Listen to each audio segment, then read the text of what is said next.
ধর্ষণের তো আমি সর্বোচ্চ শাস্তি চাই। সংবাদ মাধ্যম, গণমাধ্যম, সোশ্যাল মিডিয়াতে যিনি ভিকটিম তার ছবি প্রচার করা হয়, যিনি অপরাধী তিনি অগোচরে থেকে যান। আমাদের সবার আসলে একটু নতুন করে ভাববার সময় হয়েছে। নারীরাই সবসময় আক্রমণের লক্ষ্যবস্তু, কেন্দ্রবস্তু। ঐক্যবদ্ধ হতে গেলে তো আসলে সব মানুষকে প্রতিদিন রাস্তায় বেরিয়ে বসে থাকতে হবে।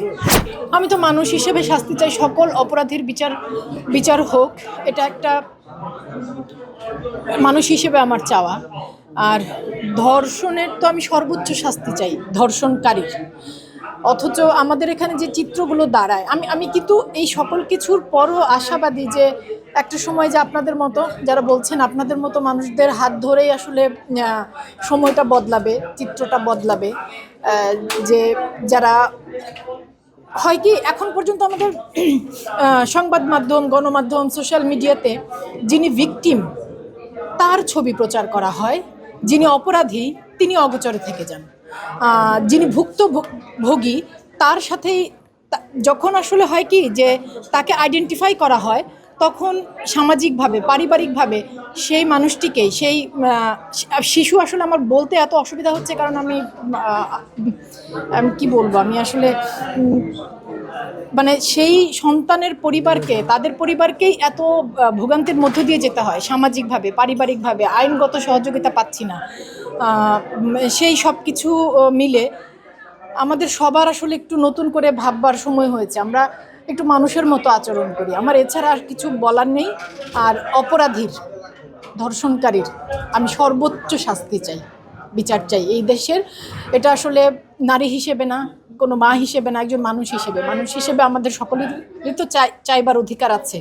আমি তো এদেশের একজন নাগরিক, এদেশের একজন নাগরিক হিসেবে এরকম অপরাধীদের আমি সর্বোচ্চ শাস্তি চাই। আমি বিষয়টা এভাবে ভাবি যে আমরা আসলে যে জীবনটা যাপন করি, আমাদের দেশের রাজধানীর সবচেয়ে সুবিধাভোগী মানুষ, এই কথাটা আমি সবসময় বলি। এমনকি আপনারা এখানে যারা আছেন, আমরাও কিন্তু আসলে দেশের সর্বোচ্চ সুবিধাভোগী মানুষ। শিক্ষায় বলি, জীবনযাপনে বলি।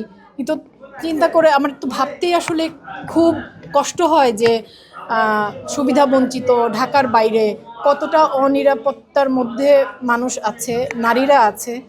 আর যে প্রশ্নটা আপনি করলেন যে আমি অনিরাপদ বোধ করি কিনা, আমি নই, শুধু আমার আশেপাশের আমার অনেক সহকর্মীকে, আমার বন্ধুবান্ধবদেরকে, তাদেরকে বলতে শুনছি, দেখতে শুনছি যে তারা আসলে এই শহরে মানে বিভিন্ন দিনে বা রাতে, বিশেষ করে রাতে, তারা তাদের কাজে রাস্তায় নিরাপদ বোধ করছেন না। তো একটা কঠিন সময়ের মধ্য দিয়ে আমরা তো যাচ্ছি। আমি কি বলবো, কিন্তু মুশকিল হচ্ছে এই কঠিন সময়ের কথা বলতে গেলে আবার মানে এত কথা বলতে গেলেও এমনভাবে করে দেওয়া হয়, আমার গলা চেপে ধরে আসার চেষ্টা করা হয়। মুশকিল, তো মুশকিলের মধ্যে আছি। হ্যাঁ, নিরাপদ বোধ করি না। পৃথিবীর সকল কিছুর আমাদের দেশে না, শুধু মানে নারী আক্রমণের লক্ষ্যবস্তু। এটা যে জাতি যত সভ্য হয়, শিক্ষিত হয়, তারা হয়তো আস্তে আস্তে মানুষ হিসেবে নিজেদেরকে ওই সভ্য আচরণ করতে শেখে। আমরা যেহেতু এখনো আসলে হয়ে উঠতে পারিনি, তো আমাদের আচরণে সভ্যতার অভাব আছে। এবং যে কোনো বিষয়ে আপনি শারীরিক আক্রমণ, মানসিক আক্রমণ, কথার আক্রমণ, মানে নারীরাই সবসময় আক্রমণের লক্ষ্যবস্তু, কেন্দ্রবস্তু। আর আপনি যেটা বলছিলেন যে ঐক্যবদ্ধ, সেই ঐক্যবদ্ধ হতে গেলে তো আসলে সব মানুষকে প্রতিদিন রাস্তায় বেরিয়ে বসে থাকতে হবে। মানে এমন কোনো বছর কি আছে যে বছরে আমরা এরকম একটা বীভৎস ঘটনার মধ্য দিয়ে যাইনি? মানে কোনো না কোনো সময়ে, কোনো না কোনো বছরে এমন একটা ঘটনা আমার মনে আছে। তনুর কথা আমার মনে আছে, নুসরাত মাদ্রাসার যে মেয়েটা, যাকে গায়ে আগুন দিয়ে পুড়িয়ে দেওয়া হয়েছিল। এই প্রতি 6 মাস পর পর, বছর পর পর ট্রেনে, বাসে, রাস্তাঘাটে তো আছেই। আর একেবারে পাবলিক প্লেসে তো আমি কি বলবো বলেন। আর এত একটা অন্ধকারের মধ্যে ডুবে যাচ্ছি আমরা, আমি ঠিক জানি না যে এর থেকে উত্তরণ কোথায়।